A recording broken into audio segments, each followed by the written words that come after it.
Welcome to the Nevis Newscast for Tuesday, January 29th, 2019. I'm Stevenson Manners, your presenter. As the Department of Information holds its Awareness Week of activities, Acting Director Judith Descent has used the opportunity to thank the persons who have assisted in making the department a success. She gave an overview and history of the department when the staff worshipped at the Bath New Testament Church of God on Sunday, January 27th. The Press and Public Relations Department was therefore created in 1984 with Mr. Stevenson Manners as the first public relations officer. Mr. Manners was the contact person with ZIZ Radio and Television for news out of Nevis. On July 7, 1985, 1 week after the opening of Trinity Broadcasting Network at Bath Plain, the first newscast to originate out of Nevis began airing. The week gone by was a 10-minute roundup of local news and current events produced at TBN, aired each Sunday at 3 p.m. and gradually moved to 15 minutes and then to half an hour, incorporating sports by Curtis Morton and Carlisle Powell. The Department of Information evolved from the Press and Public Relations Unit in the Premier's Ministry in 2001. It was felt at the time that enough was not being done to make the people of Nevis aware of the workings and activities of the Nevis Island Administration.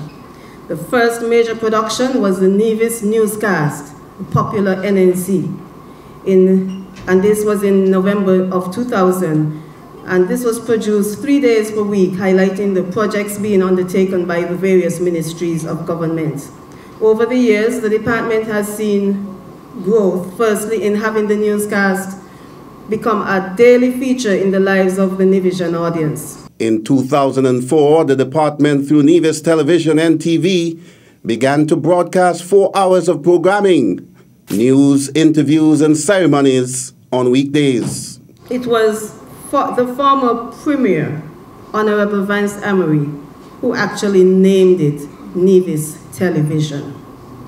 Later, a number of departments within the administration saw the platform as a viable option to reach the audiences, and this pushed the development of different shows which sought to inform, educate, and entertain a captive and growing audience. Under the directorship of Mr. Huey Sargent, the department launched the digital platform Nevis Television NTV Online on October 28, 2016. And in 2017, Nevis Television became a 24-hour per day broadcasting service. The Department of Information's Awareness Week continued on Monday, January 28th, with talks in schools and an open day today, Tuesday, January 29th. The remaining activities include in-house training and staff development sessions on Wednesday 30th and Thursday 31st January, as well as Friday, February 1st. The Ministry of Culture and the Culturama Committee will host a series of public consultations from January 31st to February 14th to discuss the way forward for Nevis's summer festival, Culturama. Antonio Abernathy-Libert is the Executive Director of the Culturama Secretariat. The purpose of the public consultations would be to solicit ideas from the general public. As we move to celebrate the 45th anniversary of Culturama this year, we decided that we would get the general public involved in giving ideas as to what they would like to see for Culturama 45 and also Culturama in the years to come. According to Libert, the idea for the consultations was that of the NIA's Minister of Culture. The Minister of Culture, the Honorable Eric Evelyn, thought that it is a promise rather that he made when we had the press briefing right after Culturama 44, and he wanted to keep this promise, and so he has decided that we would have to now move to these public consultations with the general public. So I just want to use this opportunity to invite all members of the general public to join us at these 3 town hall meetings / public consultations that we'll be having throughout Nevis to solicit your ideas as we move forward towards the staging of Culturama 45 and Culturama in the years to come. The first consultation will take place at the Pond Hill Community Center on Thursday, January 31st. Other consultations are slated for the Franklin Brown Community Center at Camps Village on Tuesday, February 5th, and the Red Cross headquarters in Charlestown on Thursday, February 14th. All meetings will commence at 7 p.m. The following is a public notice from Permanent Secretary in the Ministry of Tourism, John Hanley, regarding the extension of the period for the renewal of taxi permits. The Nevis Island Administration's Ministry of Tourism advises all bona fide taxi operators on the island of Nevis that the new deadline for the renewal processes of all expired taxi IDs and vehicle permits will be February 15, 2019. All taxi operators are asked to collect application forms and the list of required documents from the Ministry of Tourism on the first floor of the Social Security Building. Note that it is an offense for any person to operate a taxi or tour bus in a prescribed area without a valid permit issued by the Ministry of Tourism. For further assistance, contact the Ministry of Tourism at 469-5521, extension 6444 or 6442. Still to come, Police High Command addresses erroneous statements in recently published article. The details after this break. Kevin Barrett will take the anchor's chair.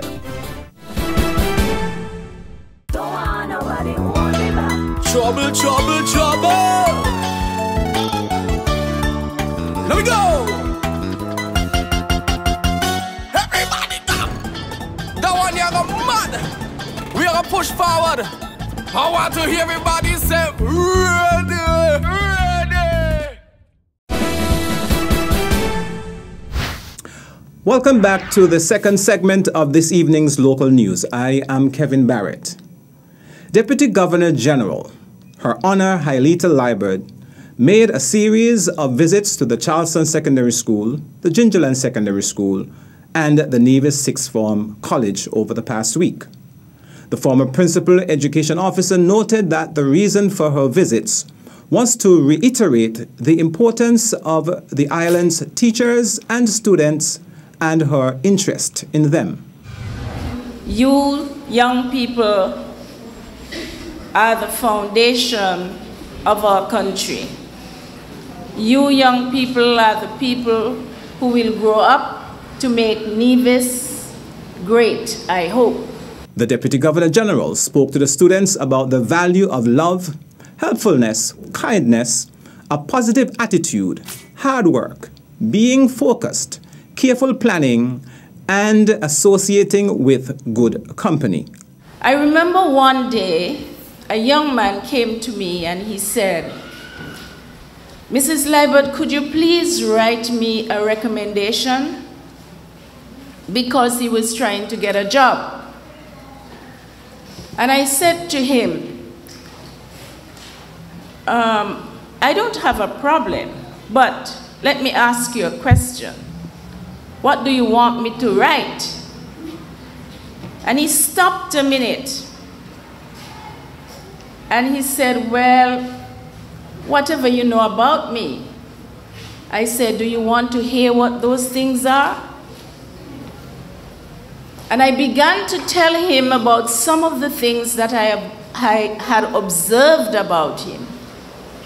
And gradually he hung his head in embarrassment because he did not think that I was looking at him.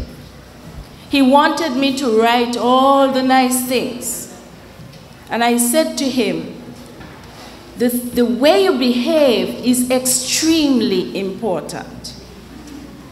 And you don't know who is looking at you. Wishing the students a successful term, Her Honor Hailita Liburd reminded them that they are special and admonished them to love and be obedient to their teachers. Our Nevis and St. Kitts, our Caribbean, our world requires you to be very positive. You have promise, you have possibility, you have potential. For our survival in St. Kitts and Nevis and for our progress, each one of us is needed. We have to be positive, we have to be progressive, we have to be productive, and we have to be proactive. Let me call those P again. We have to be positive, we have to be progressive, we have to be productive, and we have to be proactive. The Deputy Governor General visited the Charleston Secondary School on January 21st and 25th, the Gingerland Secondary School on January 23rd, and the Nevis Sixth Form College on January 28th. All media houses and members of the press corps are cordially invited to the press conference, which will be hosted by Premier of Nevis, the Honorable Mark Brantley, on Thursday, January 31st, 2019. The event will commence at 10 a.m. at the Cabinet Room on the second floor of the Social Security Building at Pinney's Estate. At the press conference, Premier Brantley will provide an update on matters of national interest, and members of the press will have the opportunity to ask questions. The press conference will also be broadcast live on Nevis Television, NTV Channel 99, NevisTVOnline.com, NTV Go app, NTV Facebook page, and Nevis Newscast YouTube channel. The Royal St. Christopher and Nevis Police Force today, Tuesday, January 29th, issued a press release addressing statements that were made in a recently published article. The release states that it is with deep dismay that the High Command of the Police Force learned of an article that casts aspersions on the integrity of its transfer process. The release adds that the High Command places on record that there is no investigation currently underway into money laundering allegations involving top government officials, as stated in the article. The release notes that a large number of promotions have taken place over the past few years, and many officers have been themselves moved up the ladder of seniority. Additionally, persons are also aware of the graduation of course number 42 from training school that took place only recently, with the promotion of officers to supervisory ranks and the postings of newly trained officers to various units. It became necessary to revisit the human resources of the force to ensure that there is a balance of skill and experience at the various stations and departments. As stated in the release from the police, a major set of transfers have been taking place at least once per year traditionally. This year is no different. The executive command of the force spent several weeks trying to ensure that such a balance was attained. Also important to note is that transfers do not impede the work of a department. With such a process in place, the High Command therefore denounces the use of false information to mislead the public about transfers. The public is assured that transfers are undertaken in an impartial manner and are a part of the natural operation of the force. More than 30 postings were done, and unlike the article states, more than 50 officers were transferred. When such a large-scale set of transfers takes place, a special force order is published to list them all. On behalf of Steve Manners, who brought you the first part of the local news, I am Kevin Barrett. Thank you for viewing and have a pleasant night.